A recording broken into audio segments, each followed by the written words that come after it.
लाइनन भारद्वाज जी आपके बीच आएंगे और अपने विचार और संगठन और आंदोलन के संबंध में अपना विचार रखेंगे। लाइनन भारद्वाज और ताली के साथ स्वागत।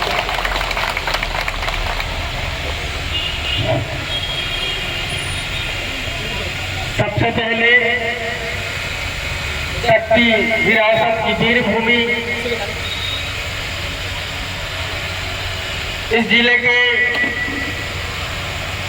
क्रांतिकारी अमर शहीद लाडले दीपक भारद्वाज जी जैसे अमर शहीद और तमाम क्रांतिकारी अमर शहीदों को नमन करते हुए छत्तीसगढ़ कर्मचारी अधिकारी फेडरेशन जिला इकाई जांजगीर नवगठित जिला शक्ति के सभी विभाग के पदाधिकारीगण, आप सबको मेरी ओर से क्रांतिकारी नमन। छत्तीसगढ़ कर्मचारी अधिकारी फेडरेशन जिला शक्ति के संरक्षक श्री रमेश तिवारी जी, श्री विजय बहादुर सिंह जी, श्री भोला शंकर तिवारी जी, श्री के पटेल जी, जिला संयोजक जुझारू संघर्षशील कामरेड कर्मचारी नेता छत्तीसगढ़ में पृथक से पहचान बनाने वाले हमारे गुरु मार्गदर्शक आदरणीय श्री राधेलाल भारद्वाज जी, उनके साथ ही जुझारू शक्ति तहसील के संयोजक श्री राधेश्याम साहू जी, मालखौदा तहसील संयोजक विकास चौबे जी, डिप्लोमा इंजीनियरिंग एसोसिएशन जिला अध्यक्ष मांडलेकर जी, शिक्षक संघ जिला शक्ति जिला सचिव श्री सुरेंद्र बंजारे जी, बीरबल सोनवानी जी, फेडरेशन जिला प्रवक्ता चंद्र प्रकाश तिवारी जी, कृषि स्नातक जिला अध्यक्ष हेलन खोटे जी, न्यायिक कर्मचारी संघ प्रमुख पीडी महंत जी, राज्यपाल पुरस्कार शिक्षक संगठन से शैलेश पांडे जी, बहन शिक्षक सहयोगिता रात्रे जी, बहन उर्मिला महंत जी, विजय खूटे जी, सिकंदर खूटे जी, सरिता खूटे जी, जगजीवन जांगड़े जी, रमेश देवांगन जी एवं मेरे साथ चल कर आए हुए हमारे प्रांतीय महामंत्री भाई नरसिंह श्रीवास जी, जिला प्रभारी सुनील भारद्वाज जी। और इस प्रदेश में छत्तीसगढ़ के ही इतिहास में नहीं, तत्कालीन मध्य प्रदेश के इतिहास में आज एक ऐतिहासिक फेडरेशन, एक ऐतिहासिक संगठन, प्रदेश के 98 कर्मचारियों अधिकारियों के संगठन को एक माला रूपी रूप में पिरोने वाले हमारे प्रांतीय संयोजक परम आदरणीय श्री कमल वर्मा जी एवं तमाम 98 संगठन के सभी विभाग के प्रांताध्यक्ष, आप सबको इस मंच की ओर से मैं क्रांतिकारी नमन करता हूँ, क्रांतिकारी अभिवादन करता हूँ। आप सब मेरा साथ देंगे। छत्तीसगढ़ कर्मचारी अधिकारी फेडरेशन जिंदाबाद, जिंदाबाद, जिंदाबाद। छत्तीसगढ़ कर्मचारी अधिकारी फेडरेशन जिंदाबाद, जिंदाबाद, जिंदाबाद। इंकलाब जिंदाबाद, जिंदाबाद, जिंदाबाद। इंकलाब जिंदाबाद, जिंदाबाद, जिंदाबाद। इंकलाब जिंदाबाद, जिंदाबाद, जिंदाबाद। केंद्र के समान महंगाई भत्ता देना होगा, देना होगा, देना होगा। केंद्र के समान महंगाई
आप लोगों ने प्रकट किया, मैं आप सबको हृदय से कोटि कोटि प्रणाम करता हूँ, नमन करता हूँ, साधुवाद। साथियों, मैं सबसे पहले छत्तीसगढ़ कर्मचारी अधिकारी फेडरेशन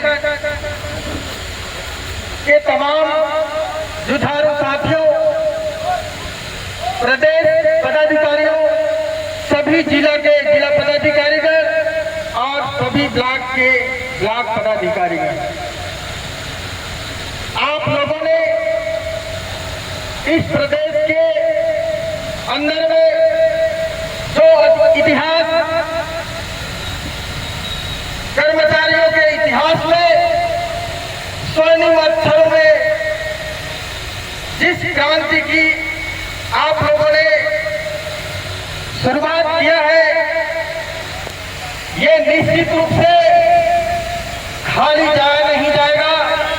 ये परिणाम मूलक होगा और जो हमारी मांगे हैं उसे सरकार को पूरा करना पड़ेगा। जिस तरीके से आज भारत भूमि में, मैं समझता हूं इस देश के अंदर में 98 कर्मचारी अधिकारियों का जो फेडरेशन बना है, मैं समझता हूं भारत गणराज्य में इससे बड़ा फेडरेशन और नहीं बना होगा।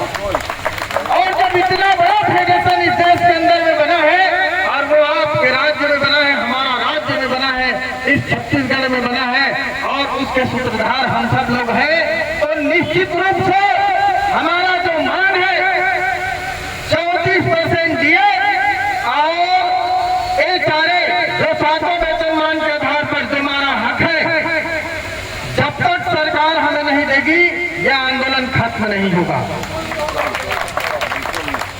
मैं आप लोगों को बताना चाहता हूं, कुछ हमारे बीच के बिचौलिए लोग हैं, मैं उनका नाम लेकर इस मर्यादा एक गौरवमयी मंच को अपमानित करना नहीं चाहता, लेकिन ऐसे बिचौलिए लोगों को, ऐसे कर्मचारियों के बीच के गद्दारों को यह अवसर है इस आंदोलन के माध्यम से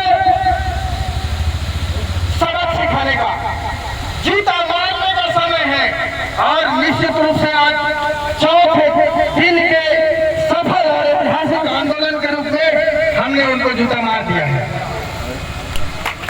और भाई जगजीवन ने कहा कि ये सरकार चौथे दिन के अंदर अगर एस्मा नहीं लगाई है तो हम आज एक कदम अपनी मांग की ओर, अपनी सफल आंदोलन की ओर एक कदम आगे जा चुके हैं। ये प्रमाण है सरकार के पास वीटो पावर होता है, सरकार के पास वीटो पावर होता है कि वो आंदोलन को खत्म करने के लिए, अपनी बात मनवाने के लिए, लोगों को, आवाम को झुकाने के लिए, खास करके कर्मचारियों को झुकाने के लिए उसके पास एक ब्रह्मास्त्र होता है, वो है एस्मा। और आज सरकार एस्मा नहीं लगाई है, मतलब हमारा पक्ष मजबूत है, हम जीत की ओर है, हमें 34% दिए मिलेगा और 7वें वेतनमान के आधार पर एचआर देना पड़ेगा सरकार को। साथियों, मैं आप लोगों को उन बिचौलियों की ओर कुछ समय ध्यान आकृष्ट कराना चाहूंगा। मैं 96 में 12th पास किया। 96 में 12th पास होने के बाद मेरा 2-4 महीने में शिक्षा कर्मी के रूप में मेरी नियुक्ति हुई। उस समय हम लोगों को 500 रुपये मिलता था और तत्कालीन मध्य प्रदेश का अंग छत्तीसगढ़ हुआ करता था। उस समय आंदोलन में मैं छात्र जीवन से ही राजनीति में रहा हूं। मैं प्राथमिक शिक्षा से ही छात्र राजनीति से जुड़ा रहा और कॉलेज तो नहीं पहुंच पाया, एडमिशन हो गया था, लेकिन शिक्षा कर्मी के रूप में मेरी नियुक्ति होने के बाद कॉलेज की पढ़ाई इधर प्राइवेट हुआ। तो 1996 से लेकर 2018 तक मैं समझता हूँ ये 23-24 साल का समय हो रहा है। इतना लंबा समय का इतिहास, इतने लंबे समय का आंदोलन, संविलियन की मांग को लेकर, शासकीकरण की मांग को लेकर तत्कालीन मध्य प्रदेश और वर्तमान छत्तीसगढ़ राज्य में हर साल होता रहा, निरंतर होता रहा, चरम सीमा तक यह आंदोलन गई। उस आंदोलन में हमारे बहुत सारे शिक्षक साथी, हमारे बहुत सारी शिक्षिका बहनें अपने प्राणों की आहुति दे दी, अपनी शहादत दी उन्होंने आंदोलन में। मैं इस मंच के माध्यम से उनकी शहादत को नमन करता हूँ, उनको क्रांतिकारी सलाम करता हूँ इस मंच के माध्यम से, जिनके शहादत के बदौलत आज हम स्वाभिमान के साथ, आत्मसम्मान के साथ नौकरी पेशे पर हैं और मोटे रकम के साथ आज हम शासकीय सेवा में हैं। शासकीय शिक्षक के रूप में सेवा देने का सौभाग्य मिला है, तो कहीं न कहीं उन शहीद साथियों की शहादत की बदौलत है। मैं आप सबसे अनुरोध करता हूं, मैं वो वाक्य भी आपको याद दिलाना चाहता हूं। 24 साल के आंदोलन के बाद जब एक शिक्षाकर्मी शासकीय शिक्षक बन सकता है, एक संविदा शिक्षक शासकीय शिक्षक बन सकता है, एक शिक्षा क्रांति का गुरुजी शासकीय शिक्षक बन सकता है, तो ये 34% डीए का मान और 700 वेतनमान के आधार पर HR का मान कोई बहुत बड़ा मांग नहीं है, ये कोई बहुत बड़ी आंदोलन नहीं है, ये छोटा सा आंदोलन है। और जब छोटा सा समुदाय अपने उस बहुत बड़ा मांग, जिस पर सरकार के साथ बहुत बड़ा राशि, एक ऐतिहासिक राशि, आर्थिक भार जिसे कहा जा सकता है, जिस शिक्षक का वेतन 8 से 10,000 है, जिसे 30 से 40 हजार रुपए के रूप में उसकी बढ़ोतरी कर उसको शासकीय शिक्षक बनाया जा सकता है, तो 34% डीए देना इस सरकार के लिए बहुत बड़ी बात नहीं है। इसकी नीयत खराब है साथियों, इसकी मानसिकता खराब है। लेकिन जब इनकलाब आती है तो ये देश आजाद हुआ, जब क्रांति हुई तो भारत आजाद हुआ, जब क्रांति हुई तो जितने भी शोषक वर्ग है उसे न्याय मिला, उसे अधिकार मिला। इस प्रदेश के 4.5 लाख कर्मचारियों का जो मौलिक हक है 34% डीए का, वो निश्चित रूप से मिलेगा।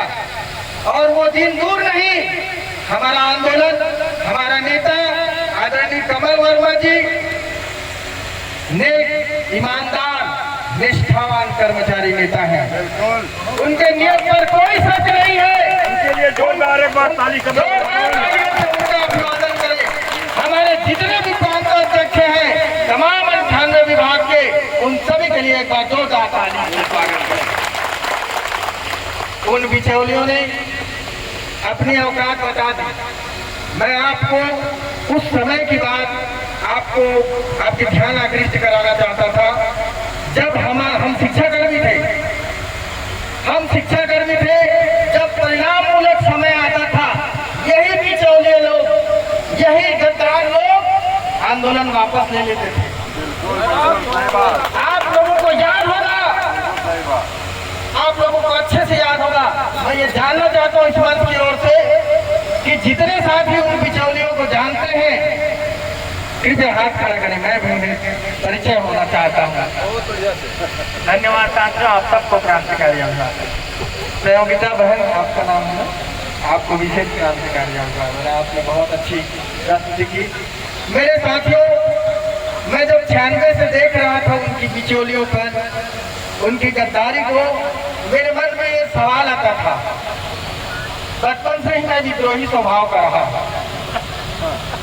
छात्र जीवन से ही रहा मैं, तो मैंने सोचा कि इनकी दुकानदारी बंद करूंगा। इनका जो दुकानदारी है, ये जो व्यापारी लोग हैं, जो शोषित वर्ग के लोग हैं, जो शिक्षक हैं, जिनके साथ इन लोग कुठाराघात पहुंचा रहे हैं, उनकी भावनाओं को, उनके मांगों को, उनके अधिकारों के साथ इनकी दुकानदारी मुझे बंद करना है। इस उद्देश्य से मैंने छत्तीसगढ़ क्रांतिकारी शिक्षक नामक संगठन का गठन किया। और जब ये शिक्षक संगठन गठन हुई, उसके बाद वो जो फेडरेशन बना, संयुक्त मोर्चा बना, दुनियादारी बना और बहुत बड़ा आंदोलन हुआ। वो 32-45 दिन का आंदोलन हुआ, जिसमें इसकी दुकानदारी बंद हो गई। और जब दुकानदारी बंद हुई तो रमन सिंह जी को मजबूरन झुकना पड़ा और अंततः शिक्षक कर्मियों को शासकीय शिक्षक बनानी पड़ी। और आज सम्मान और स्वाभिमान के साथ हमारे सभी शिक्षक भाई और बहन आज छत्तीसगढ़ में शासकीय शिक्षक के रूप में नौकरी कर रहे हैं। मैं आप सबको बधाई देना चाहता हूं। तो मैं ये आप लोगों से अपील करता हूं इस मंच के माध्यम से कि जो गद्दार लोग हैं, जो बिचौलिए लोग हैं, वो बड़े पैमाने पर हमारे शिक्षक समाज में हैं। और खास करके 2-3 लोग हैं, आप सब जानते हैं। मैं इस गरिमामय मंच में उनका नाम नहीं लूंगा, खराब नहीं करूंगा यहाँ का इमेज, लेकिन आप लोग से मैं विशेष निवेदन करना चाहता हूँ कि उनके पीछे एक भी शिक्षक खड़ा न रहे, उनके कोई बात न सुने, उनकी पूरी कुटिया खाली होनी चाहिए। इन सब की जिम्मेदारी आपकी है। उनकी नियत, उनकी निष्ठा और उनकी करतूत को आप लोग बताइए। आज जिस तरीके से उन लोगों ने इस आंदोलन में शामिल नहीं हुए और ऊपर से जो साथी आंदोलन कर रहे हैं उनको भटकाने का काम कर रहे हैं, उनको बरगलाने का काम कर रहे हैं, वो कैसे कर्मचारी नेता हो सकते हैं? वो कैसे शिक्षक हितैषी हो सकते हैं? कदापि नहीं। ऐसे लोगों का कोई शिक्षक नाम न ले, न ही ऐसे संगठन का कोई सदस्य बने। और अगर कोई सदस्य है और अगर कोई पदाधिकारी है तो वो तत्काल उस संगठन को इस्तीफा दे। ऐसा मेरा इस मंच के माध्यम से आप सबसे अपील है। और पूरे प्रदेश के शिक्षकों को मेरा निवेदन है कि ऐसे लोगों को जूता मारने का काम करें। साथियों, आगे मैं इस आंदोलन पर और विशेष प्रकाश डालना चाहूंगा। यह आंदोलन अब 34% डीए और HRA सातवें वेतनमान के आधार पर जो हमें मिलना चाहिए, और वो भी देय तिथि से मिलना चाहिए। अब ये आंदोलन इस मांग के आंदोलन नहीं रह गई। ये आंदोलन इस मांग का आंदोलन नहीं रह गया। ये आंदोलन इस प्रदेश के 4.5 लाख अधिकारी कर्मचारियों का स्वाभिमान की लड़ाई रह गई है, आत्मसम्मान की लड़ाई रह गई है। और हमें अपनी आत्मसम्मान और स्वाभिमान की रक्षा करना है और इस आंदोलन को सफल बनाना है। हमें जीत कर अपने घर जाना है, हमें सफल होकर जाना है। ये संकल्प ले आज इस आंदोलन के चौथे चरण पर, और हम निश्चित रूप से हम जीत की ओर हैं और आगे निश्चित रूप से सफल होंगे। इसी आशा और विश्वास के साथ मुझे इस जांजगीर जिले का पर्यवेक्षक के रूप में भी हमारे प्रांतीय संयोजक महोदय ने जिम्मेदारी दी है। मैं आप लोगों को बताना चाहता हूँ, ये तीसरे चरण की जो आंदोलन थी, रायपुर में जो महारैली हुआ, उस रैली में मैंने फेडरेशन के समक्ष एक प्रस्ताव रखा था। मैं उस प्रस्ताव में ये रखा था, मुझे कुछ माध्यम से ऐसा जानकारी मिला था कि सरकार कुछ 5-6% डीए देकर हमारा आंदोलन को कुचलने की तैयारी में है। आप लोगों ने ग्रुप के माध्यम से मेरे ख्याल से मेरी स्पीच और मेरा प्रस्ताव को देखे होंगे, आदरणीय भारद्वाज जी, मैं उसमें रखा था। मैं साफ साफ बोला, सारे प्रांतीय संयोजक सभी प्रांताध्यक्ष थे, मैं साफ साफ कहा था, मैंने ये प्रस्ताव रखा था कि जब तक सरकार 12% डीए नहीं देगी, हमारी पूरी मांग मानी नहीं जाएगी, तब तक ये आंदोलन बंद नहीं होना चाहिए। और ये 5-6% अगर डीए देती है तो उसमें हमें समझौता नहीं करना है। और निश्चित रूप से इस आंदोलन का सूत्रधार आपके जिले का आपका सहपाठी भाई लैलून भारद्वाज ही इसका सूत्रधार है। नहीं तो मैं हमारे कुछ भाई लोग ऐसा बोलते थे, हमारे सीनियर नेता लोग, भाई ट्रेड यूनियन में ऐसा होता है कि सरकार कुछ दे दे, उसके बाद हम मान जाएंगे, फिर उसके बाद जो बचा रहेगा उसको छीन लगेगा। लेकिन 2 साल का जो समय सीमा है, 2 साल का जो समय सीमा है वो असीमित समय सीमा हो गया, धैर्य की पराकाष्ठा है। ये हमारे लिए अगली परीक्षा है। 2 साल के समय सीमा में हमने जो बर्दाश्त किया, हमने जो प्रतीक्षा किया, वो बहुत ज्यादा हो गया। और इस देश के संविधान निर्माता परम पूज्य बाबा साहब भीमराव अम्बेडकर ने एक बात कही है, जुल्म करने वाले से जुल्म सहने वाला ज्यादा गुनहगार होता है। सही है। और अगर सरकार हमारे साथ 2 साल से जुल्म कर रही है, 2 साल से हमारे पेट पे लात मार रही है, तो ये जुल्म नहीं है तो क्या है? संविदा बताइए, जुल्म ही है ना। और अगर हम उसको बर्दाश्त करते हैं, या हमारे बीच का कोई साथी 4.5 लाख लोगों की भावनाओं के साथ कुठारा घाट पहुंचाकर अगर वो ड्यूटी जाता है या उस आंदोलन को बाधित करने का काम करता है, उससे बड़ा बेईमान और गद्दार इस छत्तीसगढ़ में और कोई नहीं होता।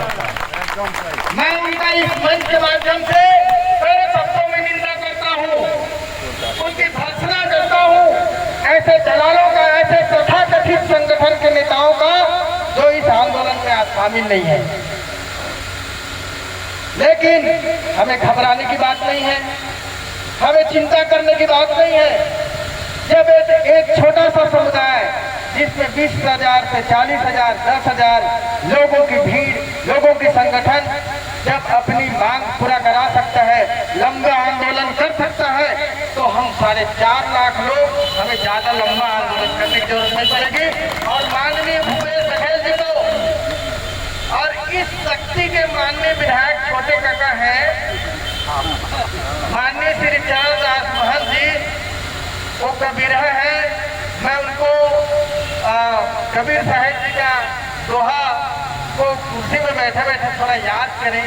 बड़ा दुख लगता है कि एक ऐसे क्रांतिकारी महापुरुष के विचारधारा से जुड़े हुए हमारे नेता, इस शक्ति के लाडले विधायक, यहाँ के छत्तीसगढ़ के विधानसभा अध्यक्ष हैं, वो दूसरा मुख्यमंत्री कहेंगे तो भी जायज माना जाएगा। अगर वो चाहेंगे, वो भी शुद्ध छत्तीसगढ़िया है, 100% छत्तीसगढ़िया है। और इस छत्तीसगढ़ के 4.5 लाख कर्मचारियों की पीड़ा, उनकी भावनाओं, उनकी मांग को उनको गंभीरता से लेना चाहिए, नहीं तो आने वाले समय में उनको भी बहुत कठिन कांटों भरा रास्ते से गुजरना पड़ेगा। मैं इस मंच के माध्यम से इस शक्ति विरासत के वीर भूमि के माध्यम से माननीय विधानसभा अध्यक्ष आदरणीय श्री चरणदास महंत जी को अपील करता हूँ, मार्मिक अनुरोध करता हूँ कि वो इस प्रदेश के 4.5 लाख कर्मचारियों का मौलिक हक, उनके मौलिक अधिकार 34% डीए की मांग को तत्काल हस्तक्षेप करे और माननीय मुख्यमंत्री जी से तत्काल घोषणा कराए। साथियों, आगे मेरी प्लानिंग है जांजगीर तरफ जाने का, और आप लोगों ने मुझे बहुत सुना, आप लोगों ने मुझे बहुत प्यार दिया, बहुत सम्मान दिए, आप लोगों ने बहुत ज़्यादा मेरा स्वागत कर दिया। मैं तो ऐसा सोचा भी नहीं था। आप सबका प्यार है, मैं आप सबका स्नेह को पुनः नमन करता हूँ, क्रांतिकारी नमन करता हूँ। और हमारे आदरणीय भारद्वाज जी, तिवारी सर, आप सभी मेरे पिता तुल्य हैं, मेरे सीनियर नेता हैं, कर्मचारी नेता हैं। आप लोगों के मार्गदर्शन में, आप लोगों के छत्र छाया में हमने कर्मचारी राजनीति की शुरुआत किया है, आगे भी करते रहेंगे। आप सबका आशीर्वाद ऐसा ही बना रहे। पुनः आप सबको क्रांतिकारी नमन करते हुए विराम देता हूँ। जय हिंद, जय हिंद, जय हिंद। लैनून भारद्वाज।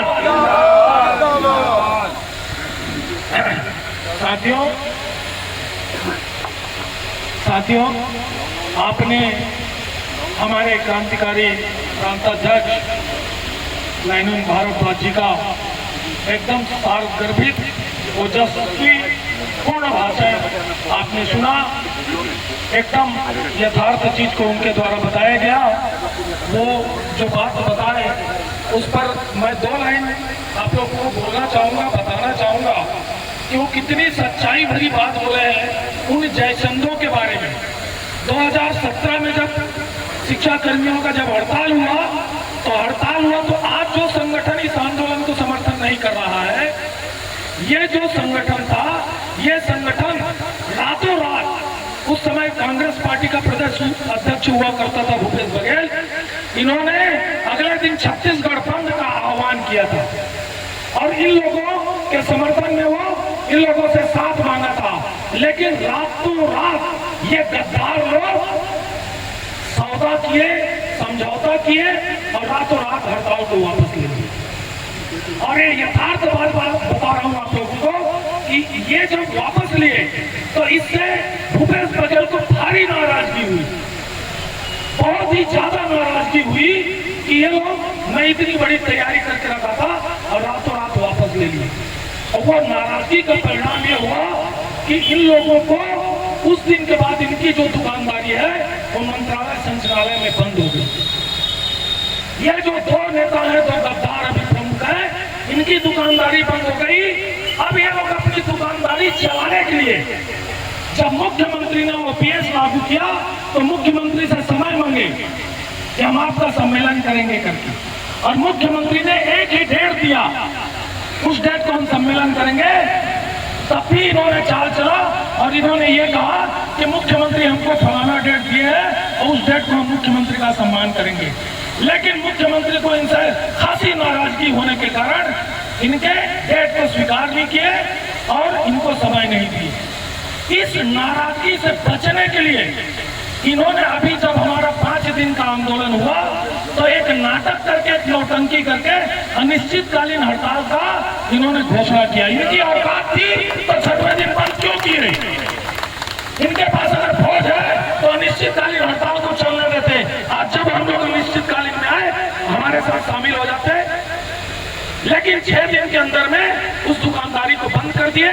और आज हमारे संगठन को, फेडरेशन को साथ न देने का सिर्फ एकमात्र कारण है कि भूपेश बघेल की मुख्यमंत्री की चमचाई करना, चापलूसी करना, उनके नजरों में जो गिरे हैं अपने आप को ऊपर उठाने के लिए ये अपना दुकानदारी फिर से खोलने का प्रयास कर रहे हैं।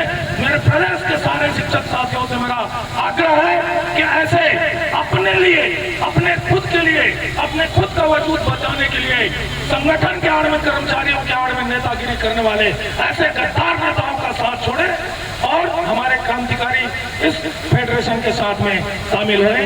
इसके साथ ही मैं हमारे नवगठित शक्ति जिला को इतने कम समय में इतना शानदार स्वरूप देकर, कड़ी मेहनत करके मैं जा रहा हूं कि आज 2 महीने से लगातार निरंतर रोज सबसे संपर्क करके आज फेडरेशन के वजूद को शक्ति जिला में चिर स्थायी रूप देने वाले हमारे परम आदरणीय सम्माननीय शक्ति जिला के संयोजक आदरणीय राधेलाल भारद्वाज जी को मैं यहाँ पे मंच पे आमंत्रित करता हूँ कि वो अपना उद्बोधन दें और हमारे जो क्रांति अतिथि हमारे आज के सम्माननीय भारद्वाज जी आए हैं उनका आभार भी प्रकट करें। पहले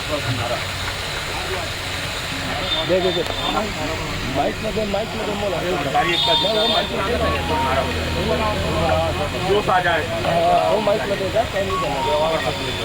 मैं जब से देख रहा हूँ, साथ ही आप लोग से निवेदन करूंगा कि घर परिवार को छोड़ करके यहाँ पहुंचे हैं, क्योंकि मुझे तो हड़ताल में रहना बहुत पसंद आता है और पंडाल में खास करके, क्योंकि पंडाल में इतना आनंद आता है ना, वो भूख प्यास खत्म हो जाता है। लोगों की बात, लोगों की गाना, लोगों की नारा, तो साथ में आप लोग एक बार फिर पुनः स्वर्ग स्वर्ग लाएंगे। पीछे में हमारे आदरणीय सर खड़े हैं, आप सभी दोनों हाथ जोड़ के ऊपर से खड़े होकर के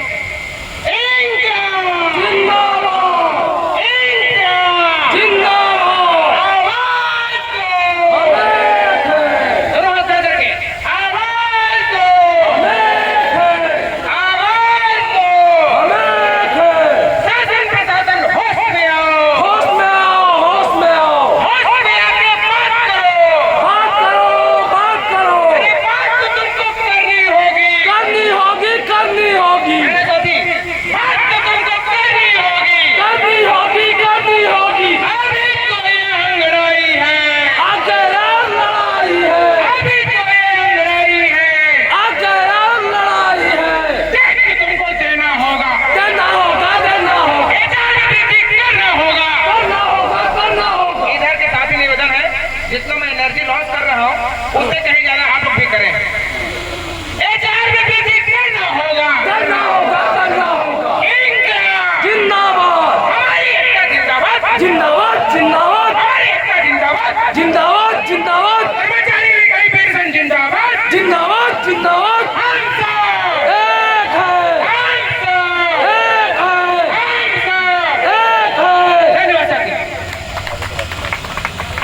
आदरणीय भारद्वाज जी के लिए जोर से ताली भाई, जोर से ताली बजाइए हमारे आदरणीय भारद्वाज जी के लिए।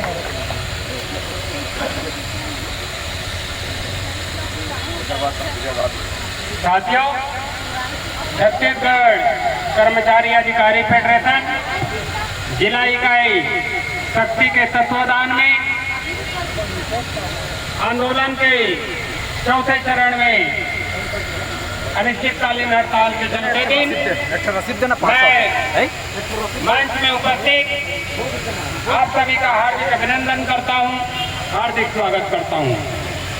और आज छत्तीसगढ़ क्रांतिकारी शिक्षक संघ के सम्मानीय प्रांताध्यक्ष लाडला लैलून भारद्वाज जी का इस संघर्ष भूमि में मैं हार्दिक अभिनंदन करता हूं, हार्दिक स्वागत करता हूं। साथियों, मैं लाडला लैलून भारद्वाज को बताना चाहूंगा कि यह धरती छत्तीसगढ़ की यह संघर्ष भूमि शक्ति की भूमि में आपका हार्दिक अभिनंदन, हार्दिक स्वागत। और सिर्फ धरना स्थल में ही नहीं, शक्ति हीरा के डाबरा, मालखोर्दा, जयजयपुर और मुख्यालय शक्ति सभी इकाइयों में आपका हार्दिक स्वागत है और हार्दिक अभिनंदन है। मित्रों, कर्मचारी संगठन और ट्रेड यूनियन के इतिहास में एक बहुत सुंदर शब्द है, बहुत सुंदर वाक्य है, जिसे लाडला लैलून भारद्वाज ने अपना स्पीच में बोला। ये इनकलाब की जो शब्द है, उस शब्द में जादुई शक्ति छुपी हुई है। मित्रों, वैश्विक साम्राज्यवाद को खत्म इस इनकलाब ने किया और इस देश के कई सौ सालों के गुलामी को महात्मा गांधी जी ने इनकलाब के सहारे इस गुलामी की दास्ता को अंग्रेजों को भगा के आजाद किया। ये इनकलाब में बहुत बड़ी शक्ति है। मित्रों, इनकलाब के नारा लगा के और इनकलाब के सिद्धांत को भरोसे में लेके आप अपने बिगड़ी हुई किस्मत को आप बदल सकते हैं। मित्रों, साथियों, और एक बहुत प्यारा शब्द है, दुनिया के मजदूर एक हो। आज इसकी मैं परिकल्पना करता हूँ और मैं ये बोलता हूँ, छत्तीसगढ़ के कर्मचारी और अधिकारी एक हो, क्योंकि यही वो एक रास्ता तय करेगा, यही वो एक मंजिल की ओर आपको ले जाएगा, जिसमें ये छत्तीसगढ़ शासन के लोकतांत्रिक कर्मचारी विरोधी सरकार को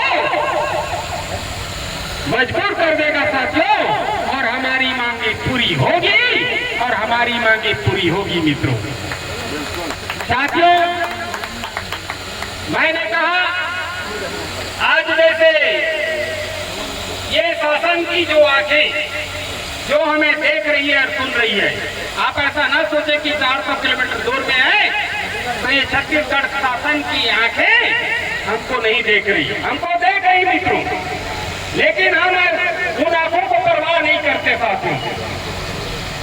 और जब भी मैं आपसे कहना चाहता हूँ कुछ बातें ओपनली कहना चाहता हूँ मैं, जब भी ये सरकार दमन करेगी मित्रों तब हमको डरने की जरूरत नहीं होगी साथियों। तब हम उस कठिन परिस्थितियों को भी एक अनुशासन बनाए रखते हुए हमको उस परिस्थिति को हमको झेलना पड़ेगा साथियों। मैं कहना चाहता हूँ हमारे विभिन्न संगठनों के कर्मचारी नेताओं को कहना चाहता हूँ अभी 1 बाय 1 एक एक करके एक सीढ़ियां बनाएं। मैं ओपन कर दूंगा, कुछ कल पर ओपन कर दूंगा, जैसे आवश्यकता होगी वैसे ओपन कर दूंगा। मैं एक लेयर तैयार करूंगा। एक खासकर शक्ति नगर में अगर किसी की इस फेडरेशन के आंदोलन के वजह से किसी की गिरफ्तारी होगी तो मेरा गिरफ्तारी होगी दोस्तों, क्योंकि मैं जिला संयोजक हूं और मैंने अपने हैंडराइटिंग से इस हड़ताल को चलाने के लिए शासन और प्रशासन को सूचना दिया। लेकिन मित्रों वह दौर वह समय मेरे लिए कितनी प्रसन्नता भरी होगी, और उस दिन आप देखेंगे कि भारद्वाज गुरुजी मुस्कुराता है कि नहीं मुस्कुराता है। उसी समय में उस जगह में मेरे चेहरे के चमक और मुस्कुराहट ये आपको बता देगी कि लड़ाई में हमारी जीत होगी। उस समय में कोई भी साथी को घबरा के इधर उधर भागने की जरूरत नहीं है। आपको मैं अपील करता हूँ आपके साथ कहीं कुछ नहीं होगा, गिरफ्तारी होगी तो मेरी गिरफ्तारी होगी। मित्रों आपको इस संघर्ष भूमि की गरिमा का ख्याल रखना है, और जहां वो पुलिस का कर्मचारी जहां तक मुझे ले जाएगा उस जगह तक हमको रैली की शक्ल में हमको ले जाना होगा, फिर वहां से छोड़ के वापस आना पड़ेगा। मैं तो गया अपना जगह में, लेकिन वो जो लेयर तैयार कर रहूंगा मेरे बाद में जिन कर्मचारी नेताओं को मैं इस संगठन को और इस धरना स्थल को फेडरेशन को चलाने का जवाबदारी दूंगा वो साथी फ्रंट में आना चाहिए। अगर उसके साथ हुआ तो उसके पश्चात से साथी तैयार रहे, और उसके पश्चात भीड़ में उपस्थित सभी कर्मचारी नेताओं का कर्मचारी जुझारू साथियों से मैं अपील करता हूं, फिर हमारा एक ही टारगेट होगा, हमारी सांस भी चलेगी तो उसका एक ख्वाब होगा साथियों। अगर ख्वाब का हम हमारे अंदर में सांस चलने नहीं देंगे, और यहाँ कर्मचारियों की हजारों की तादाद में हम भीड़ एकत्रित करके हम अपना लड़ाई लड़ेंगे साथियों। आपको डरना नहीं है, आपको झुकना नहीं है। ऐसे ऐसे आंदोलन हमने कई बार किया है, 34 साल हो गए हमारी जिंदगी गुजर रही इस रास्ते में मित्रों। तो इसलिए मैं कहना चाहता हूँ हमें अलर्ट मोड में रहना चाहिए, और विशेष करके पीछे में वो साथी जो चाय पानी पी गए, और इधर उन साथियों से मैं निवेदन करता हूँ आप अपना डिसिप्लिन बनाए रखें। आप धरना स्थल का और यहाँ जो भी चल रहा है उस पर गंभीरता पूर्वक अपना दृष्टिकोण बनाए रखें, और अनुशासनात्मक ढंग से आप एकाग्रचित हो गए। यहाँ जो साथी और यहाँ हमारा दिन भर की जो गतिविधि हो रही है उसका साथ ही साथियों हजारों की संख्या में यह हमारा धरना रैली प्रदर्शन सिर्फ शक्ति में ही नहीं, शक्ति जिले में ही 3 जगह संचालित है। जयपुर में भी संचालित है, डबरा में भी संचालित है, और यहाँ मुख्यालय में भी संचालित है। इसी तरह छत्तीसगढ़ के सभी जिला ब्लॉक तहसीलों में शासन के लोकतांत्रिक कर्मचारी विरोधी नीतियों के खिलाफ कमर कस के 5 लाख कर्मचारी और अधिकारी हम डटे हुए हैं मित्रों। जीत हमारी होगी, हार तो हमारे डिक्शनरी में नहीं है मित्रों। विश्व के इतिहास में लिख लीजिए, विश्व के इतिहास को अध्ययन कर लीजिए। पहले काम का घंटा तय हुआ नहीं करता था। वैश्विक साम्राज्यवाद के समय में जो मजदूर वर्ग के लोग रहते थे उनके लिए काम का घंटा तैयार नहीं था। एक बार मजदूरी करने गया तो उस आदमी से पूंजीपति वर्ग के लोग 8 घंटे, 10 घंटे, 12 घंटे, 16 घंटे तक काम लिया करते थे। इंसान की जिंदगी पशुओं से ज्यादा बदतर हुआ करती थी मित्रों। लेकिन फिर इंकलाब जागा। दोस्तों, छत्तीसगढ़ के धरती में भी इंकलाब की नारा गूंज रहा है। दोस्तों, यहाँ से बदलाव आएगा, यहाँ से बदलाव का फैलाव आएगा मित्रों। फिर सन 1886 में शिकागो शहर में काम की घंटा तय करने के लिए मजदूर संगठन के मजदूर नेता पूंजीपतियों के हाथ गोलियों का शिकार बने थे। ये रेड झंडा हम लोग लगाते और लाल सलाम करते, उसका मतलब आप समझते हैं? उसका मतलब वही है जिन्होंने काम का घंटा तय करने के लिए अपने जान के प्राण की आहुति दी, उस शहादत को हम और उसमें पूंजीपतियों के गोलियों से बेउछार होने के पश्चात उसके शरीरों से निकला हुआ लाल रंग का खून, उनको याद करके हम लाल सलाम बोलते हैं। भाई, आप सभी को लाल सलाम करता हूँ। आप जुझारू साथी हैं, आप योद्धा साथी हैं।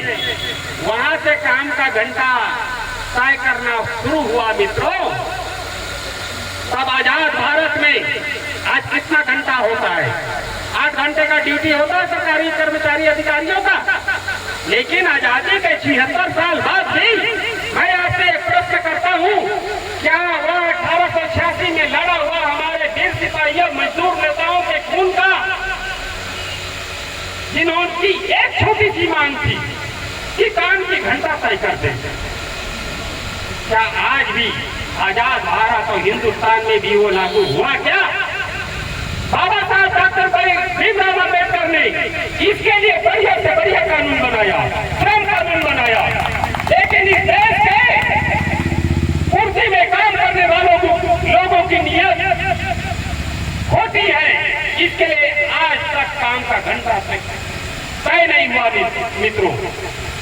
आज भी न्यायालयीन कर्मचारी साथी, मुझे बड़ा विरोधाभास नजर आता है।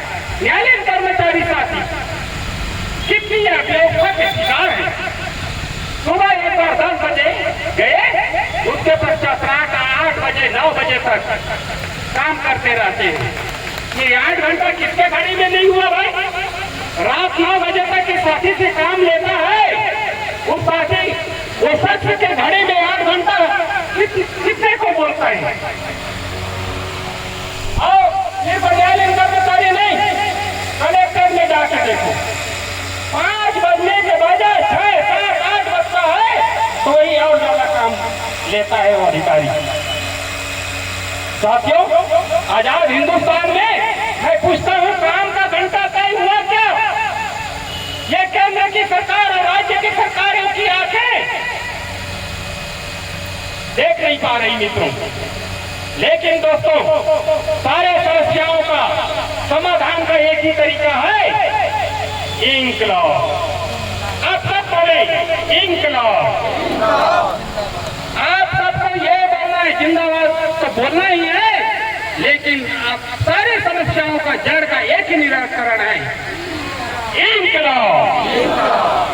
इंकलाब बोलिए दोस्तों, इंकलाब, इंकलाब, इंकलाब, इंकलाब जिंदाबाद, जिंदाबाद, जिंदाबाद, इंकलाब जिंदाबाद, जिंदाबाद, जिंदाबाद।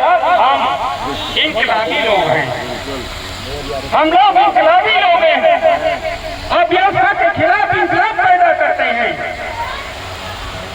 और जो अन्याय और जुल्म ज्यादती करने वाले शख्स का पांव में बाधा पैदा करते हैं। तो साथियों, मैंने कहा नवगढ़ जिला शक्ति में ये इंकलाब की जो प्रतिदिन हम नारा लगा है, इसको हमारे अंदर में जीवित अवस्था में होनी चाहिए साथियों, क्योंकि आज का समय हो गया है और लाडला नेता, हम सबके प्रिय नेता लैलून भारद्वाज को आगे भी जाना है और लंच ब्रेक का भी टाइम हो गया है। मेरी बेटियां बहुत ही धैर्य से हम लोगों को सुन रहे हैं और हमारे साथी भी।